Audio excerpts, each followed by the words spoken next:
The Brandon Peters Show may contain explicit language and detailed plot points. For more information on the show, stay tuned to the end of the episode. The summer of 2015 at 10. All right, welcome back to the Brandon Peters Show and the summer of 2015 at 10 music video companion series. And back this week, the owner and star of Courage to Rise, Jennifer Rayford. Favorite time of the summer. Favorite time of the summer. We are late into the summer now. No. So as this one drops, let's head on back to the movies that we talked about on Monday for you. The first movie we talked about is The End of the Tour, which, as of recording, we haven't talked about this on the show yet, but it's a Jesse Eisenberg, Jason Segel movie, which is the story of the 5-day interview between the Rolling Stone reporter David Lipsky and acclaimed novelist David Foster Wallace. From that, good guess, no. I got All right, Beyond the Brick, a Lego brickumentary. I got nothing. I actually, fun stuff, and I probably mentioned it on the Monday episode. I did an event. I did Oktoberfest back in 2023 with a guy. The guy they had judging the Lego contest was in the brickumentary. So I talked to him. He's actually, yeah. So if you go back to my coverage from Oktoberfest, you'll see him there. His name was Jason Shit. I need to do better. I don't think that was his last name, Brandon. Yeah, Jason Shit. No, he was a cool dude. And Vacation. This is the reboot of the National Lampoon's Vacation with Ed Helms and Christina Applegate. No, I really was just in a hole that year. So All right. The big movie though was maybe no, there's Mad Max Fury Road, but one of my favorite movies of the summer, Mission Impossible Rogue Nation. I don't think I saw that one either. Oh, it's the best No. one. That's my favorite Mission Impossible movie. So yeah. Okay. I'm a little Ofer. playing with myself because I've usually watched more movies, but like that was just not a good time in my life. So That's as we established in the first one. Yeah, you were going through some things. Though the movie theater could have been a place to quiet, focus. not at that point in time. Not at that point. Also traveling 5 days a week. Oh, right. That was part of it. Gotcha. When the flight attendants tell you that you fly too much, you probably fly too much. So Oh, wow. Because they fly too much. I had 1K on United, so that's probably part of why I also wasn't watching a whole lot of movies. So Not even on the plane. No plane movies. oh, I had to work on the plane. You remember? Oh, Me too. yeah. I would have like hundreds and hundreds and hundreds of emails to answer. We don't need That's to go. true. We're in dark times. Fair enough. Fair enough. All right. The song today is Fight Song, Rachel Platten's kickoff single from her second album, Wildfire. It also had the singles Stand By You and Better Place. The song was initially released as the title track of her 2015 EP. That album, Wildfire, would come out in 2016. This is her first top 10 single, and it peaked at number 6 on the Hot 100, went 6 times platinum. This one actually won a Daytime Emmy for Outstanding Musical Performance in a Daytime Program. So I'm sure she performed it on some talk show, and that got nominated. She guested on Taylor Swift's tour at the time, doing that. And this song is wildly adapted in films, TV, and commercials, including WWE's Rise Above Cancer campaign. This is the campaign song for Hillary Clinton's 2016 presidential campaign. It was recently performed at halftime on Monday Night Football between the Rams and Vikings this year, in response to the California wildfires.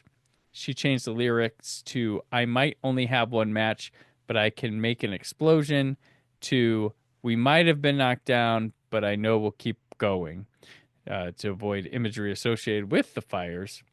Good choice. And yes. And randomly, so on October 31st, 2024, the Boston Globe reported that based on the data from Odyssey, radio stations 106.7 and 104.1 are playing Fight Song nearly 500 times a week, despite the song being released 9 years prior. So this thing is like a fucking anthem. Like It is.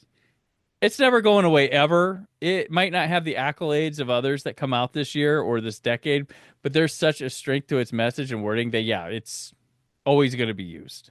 Yeah, it's one of those that's like, and it's that rallying cry, right? Like it gets you in that emotional state to like literally summon up your courage. Mm-hmm. I was super excited to be able to talk about this song. Yeah, yeah. So, how did you feel in 2015? Did this help you through your 2015 science? I literally don't. My head was so far up my tail that I don't even know that but this song was like, I started listening to it. It was on my like relationship recovery playlist, even though it's not like technically about a relationship, but it was like, I needed anything to get at that point. But I've always loved it. So it's a regular on my podcast or podcast. What are those things called? Spotify? No, what was the Apple pod? Why did my brain? Apple Music? No, oh my God, iPod. I don't know. My brain just it's done for the day. But I was thinking you don't have iPods anymore. Anyway, but it's on all my playlists because I love it. And it's just one of those songs that like gets you going. And it fits for any occasion really because well, I don't know. I don't want to start talking about the video yet if you don't want to start about the video. There was one of the ways the song was used that cracked me, well, sad and cracked me up at the same time was when there was an election. It was post-election, and it was Weekend Update in SNL, and Colin Jost was like, "Let's go through. It's a big. Many women were elected for the first time to office. Let's hear. Here's a tribute to that." And it had like the scrolling list of names, and it was like 3 total names. I was like, "This is my fight," and it was like that was it. They cut it off. Oh, I was like, "Wow, sad, funny, and like dark humor." dark humor. I do like dark humor. It's Right there. I was like, "Oh man." But they used that song for it, which, yeah, I mean, yeah, I could see the song annoying people, but then coming back around. You know, like this is, this was this was used in so much stuff. Like, it's insane. But yeah, we can move to the video for it. This is directed by James Lees, and he does not much. He's got a lot of short films to his credit, and does a couple videos for One Republic, but not the Too Late to Apologize. Not that one. yeah. This was a 4-day shoot. She said, I wanted my video to show both sides of that, my fear and pain, but I also hope to show that sometimes to overcome battles, we just have to let go. And it's basically looks like she's at like writer's block at home, playing a small club like it's a big arena, and then taking to the road, and then just nature, friends. And then there's this moment where it like shows like some people in a profile shot to be like, this one's for everyone. This is your fight song too. Random dude staring at the camera. But fun. Goes a lot of different places. I feel like it's our generation's like, I will survive. There you go. But I actually, so true confessions. Here we go. I bawled during the music video because I was so moved by it. Yeah. Okay. When you spend a lot of time doing like heart opening and heart coherence, like it doesn't take much. Because like for me, it was really exemplifying you know, she's writing, but like you could feel, for me it was the journey of following your dream and success, and it was like Right. you know, just being in that and being in the moment, and sometimes you're singing, you're speaking, you're talking to an empty room, right? And then it was like for me when she's walking in the woods, it was like sometimes like you're trying so hard and really it's like letting go and being in the moment and like consistently getting yourself into the present and not like just trying to like work and like you're still working, but it's like a different energy behind it. And so it's sort of like the letting go and like things breathing and then sort of like developing, I don't know, from there. And I got all choked up about it because I'm like, people are amazing. It's okay. Keep going. You're doing great. This is your fight song. It's my fight song too. I was like, shit, I gotta get on a call. Hold on. I take back my life song. I took it back. Take back your, let me keep going. Yeah. God, you will start an explosion. Yeah. No, it's very like, I see all the like there's a realness to it all, like where she's stuck and everything, but like going out in nature and just being around people and having fun can clear your head, like restore yourself, refresh yourself, find some new things, and like, and It she was the tries, yeah. nature and the community piece of it, which is so like, I think that's what we need more of in general now, Hmm. especially. And I think it was just like, I don't know, I felt really poignant. I was just bawling. So anyway, sorry, I cut you off. You were gonna say something. You, you weenie. Oh, no, I get it. I had in this series of music videos, I had a weird emotional attachment to a different song in this series for a different reason. Kind of embarrassing, but I get it. Not, I mean, for me, that is. This is different, but like mine was connected to two different things via a different emotional connection with that. But yeah, this video, yeah, like yeah, it's I like I come liking her a lot more out of this than I didn't really know much about her other Yeah. than this song and stuff. I was like, okay, um, but I'm like, yeah, she seems like a real person, genuine, and yeah, I do like the thing I like about the is that club scene where she's like back in the corner of a bar. There's like not much, but she's like boom, giving it, and that's like yeah, like it's kind of like a like I hope you succeed. You play to the back of no matter how big the auditorium. Like Well, and the other thing I liked about it is I think sometimes people, and this theme goes into a lot of things, but I think sometimes people will try to write the anthem and mm-hmm. it's like the words and somebody told me I had to do this movie, right? Or somebody said I had Right. to try to write it. But what I understood about it is that she really was in a low point and she needed to remind herself not to give up and that Right. she believed in herself. And that so she said that I really like I didn't intend for it to be this sensation. I wrote it for me because I needed it. And I think that's like that for me goes into anybody that is in any kind of creation. And I think it's true for you too, and what you do and you're passionate about. You Mm-hmm. do it because you're passionate about it, right? And it's Yeah. true writing and anything you're doing when you start to have an intention, like a goal for it, as opposed to doing it because it's what feels like you need it to do it, right? Mm-hmm. That's the one, because I think it is so real. I think that's what makes it so powerful is her energetic behind it. Like literally the energy behind the song is so authentic because she was writing it for her and it's so relatable and you can feel it. Yeah. And it's gotta. I mean, it's all about because like I could see somebody not finishing this or writing and be like, this is corny. Like when in the writing stage, because there is some. So like one thing I praise, like earnestness is something I feel that we need to come back in our society and stuff. We got too snarky for a Yeah. long time, and this is like sign of like yeah. There's some cheese ball, there's some corn, but it's very sentimental in the way she sings it and pushes it. It's coming from a place of truth. Yeah. And like I could see on paper someone just dismissing this as some cheese, but when you see it or hear it all in motion, it works. And that's why you shouldn't give up on anything till the final product. And yeah, Yeah.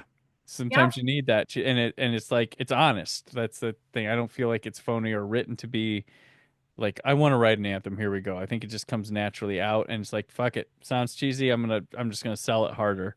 Because it was organic. And the truth is, like, the things sound cheesy either because sometimes we're like super cynical Yep. or said. And also sometimes I think when we're trying too hard to make it do something. Hmm. And I think that there was something that was just so organic about what she did. And I do think that it's like, even in doing that, I mean, it's so easy to, I think that like, and I was thinking in terms of like building my business and those types of things and like Mhm.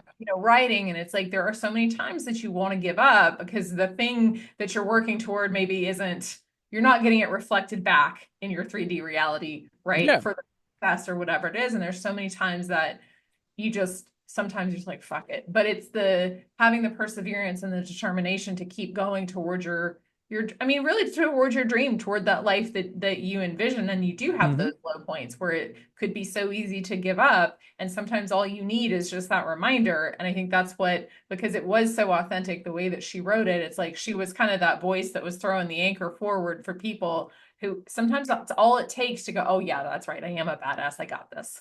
Right. Like, and you can run around screaming it badly, like me, at the top of your lungs. Right.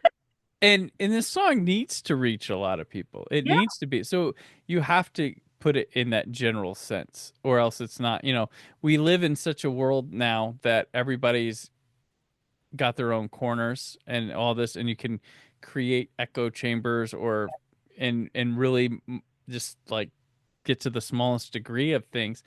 And like I go back to 2022, that year, two biggest movies of that year, Top Gun Maverick and Avatar: The Way of Water. And why did those go so well? They spoke to everyone.